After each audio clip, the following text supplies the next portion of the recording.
Everything from her landscapes, her geometrics, her fruits and florals. So I've got to ask the question, is this an inheritance or is this a collection? Well, it's a bit of both, really. We started collecting in 1971, stopping in an antiques place not far from here, Qianlong-era, and the Staffordshire designer who painted these pieces was 27 years old when her work first hit the shops.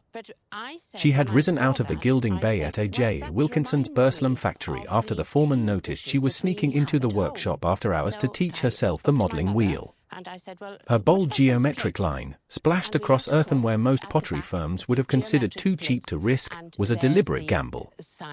The Wall Street crash was less than a year away. The whole experiment should have failed. Instead, it became one of the most copied ranges in 20th century British ceramics. Big garden that they had. And so my grandmother ordered, believe it or not, 100 plates, cups and saucers, all the same design. 100 of these? 100 of those. And of course they were on the table every single day. We thought nothing of them. And if one broke, it didn't matter one bit. We just went to the cupboard and got another one out. But those are the ones that they bring back childhood memories to me, those cups and saucers. Can I ask one question? What's the most you've ever paid for a piece? Oh. Probably about £60, no more. OK, and for example, the big charger at the back, do you remember what that cost? I think that cost £35 from an antique shop in Cardiff. You really shelled out that day, didn't you? We did. I mean, this is a fabulous example. This is an 18-inch charger in a pattern called Bridgewater Green, dating from around 1933. And again, just a spectacular... The 18-inch plate at the back of the table, the Bridgewater Green design, was thrown in 1933, when the Bizarre line was still running at full tilt. Surviving charges in this size and pattern can be counted on two hands. Newport Pottery's surviving production records do not give a total for the Bridgewater run, so collectors have been working backwards from auction catalogues ever since. It is now £3,000 to £4,000. Can I sit down? But I'm going to leave one last note, because you've bought 3 cups and saucers here. Yeah. And you say once upon a time there were 100? Yes. The pattern is called Xantic. Yes. It's a very rare geometric design. Right. A cup and saucer in perfect condition, between £300 and £400. A plate, £200 to £300. How many are left? I still have some, but they're not in such good condition. Some are cracked or chipped or... Well, you'll have to do the maths yourself, but certainly what's on the table here in front of us, you're looking here alone somewhere between £10,000 and £15,000. Is it something you've had for some time? Yes, I've had it quite a few years. It's been put away with its face to the wall because it wasn't a picture that we had a great deal of affection for, but nevertheless felt it might be of interest. Yeah, so you turned it round and brought it out and brought it down this afternoon. Yes. Well, I'm very glad you did. The painter who signed this canvas spent the entire Great War in a French internment camp at Tours. He had moved to Paris in 1908 to study under Cézanne's circle, but when the war broke out, the French government rounded up German nationals overnight. For years inside a converted seminary cost him most of his pre-war canvases. Those had stayed behind in his Paris studio and disappeared. The painting we are looking at was made within months of his release, while the memories of Cézanne's brushwork were still louder in him than the trauma of detention. That is the Cézannesque element. And of course also the cubism of Picasso and Braque. He's very definitely taken on board a bit here. But the interesting thing about Hofer was that being a German, in 1914, when war broke out, he was not very popular in Paris and was actually thrown into a sort of detention camp for most of the war, and only re-emerged back in Berlin in 1918, I think I'm right in saying, when he painted this picture. So memories of France are still very strong in him. But I find it very exciting, his very bold use of paint here. It's very thick. Put on with a knife? That's right, put on with a palette knife. Very little, if at all, put on with a brush. All put on in this very thick, sort of creamy way with a palette knife. And as a result, The thick palette knife technique here is a direct nod to Cézanne's late landscape passages, the layered, brick-like dabs that look almost architectural up close. Hofer was about to abandon this manner. By the mid-1920s he had turned away from French influence entirely and developed the haunted, mask-faced figure style that would later be branded degenerate by the National Socialists in 1937 and stripped from German museum walls.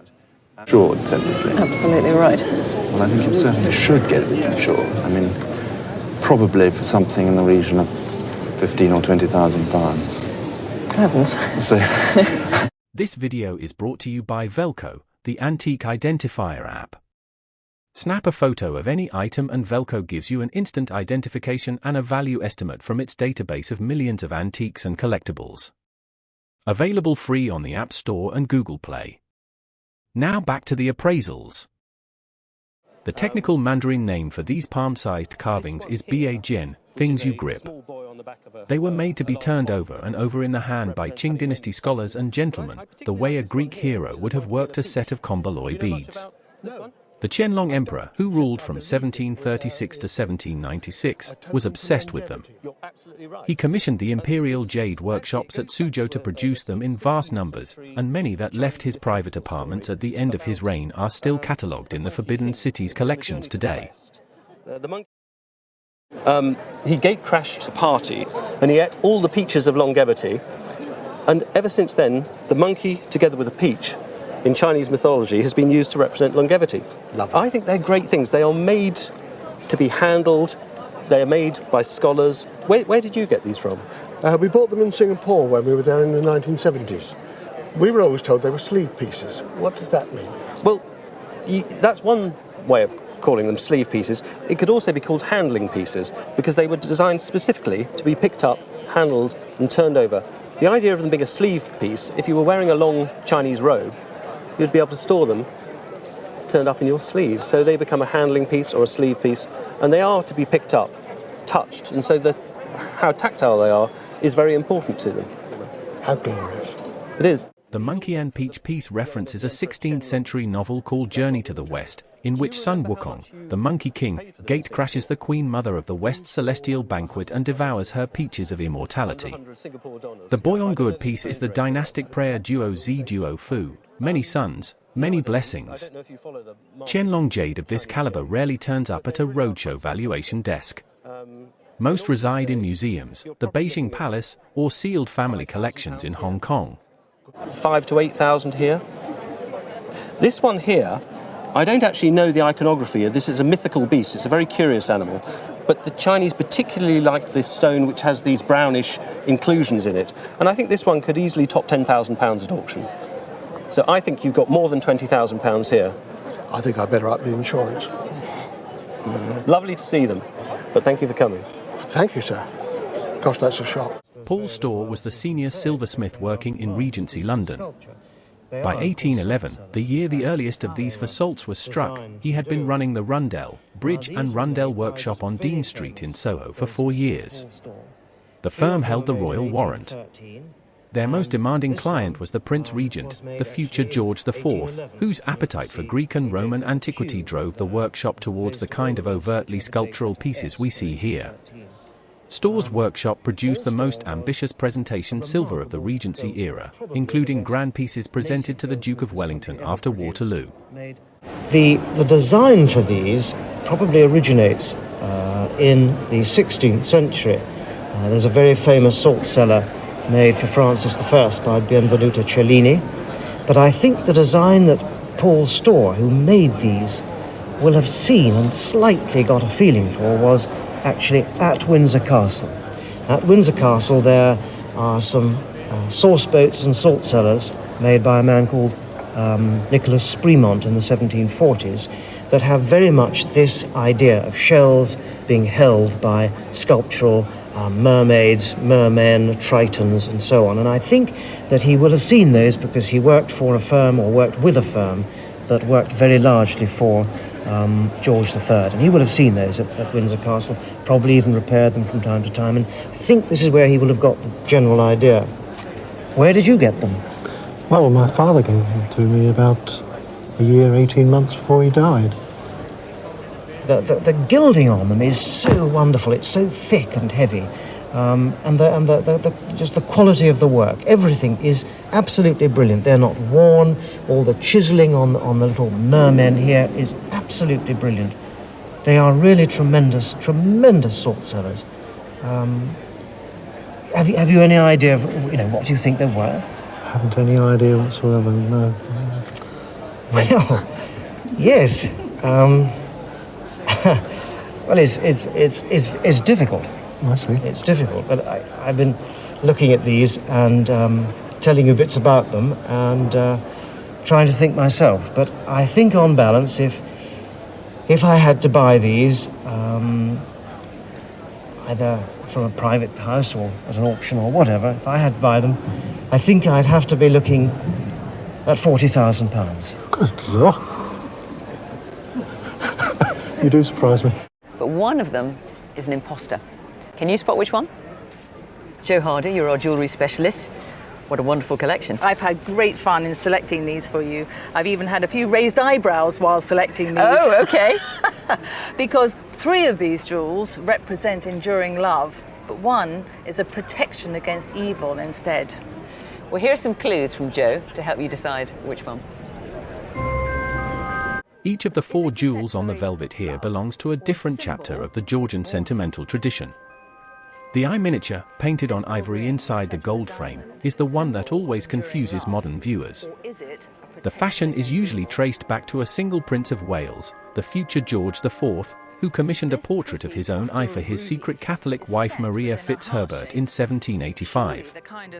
Within a decade, the disembodied eye, painted on ivory in cipher, had become high society's preferred token of an affair the public was not meant to know about.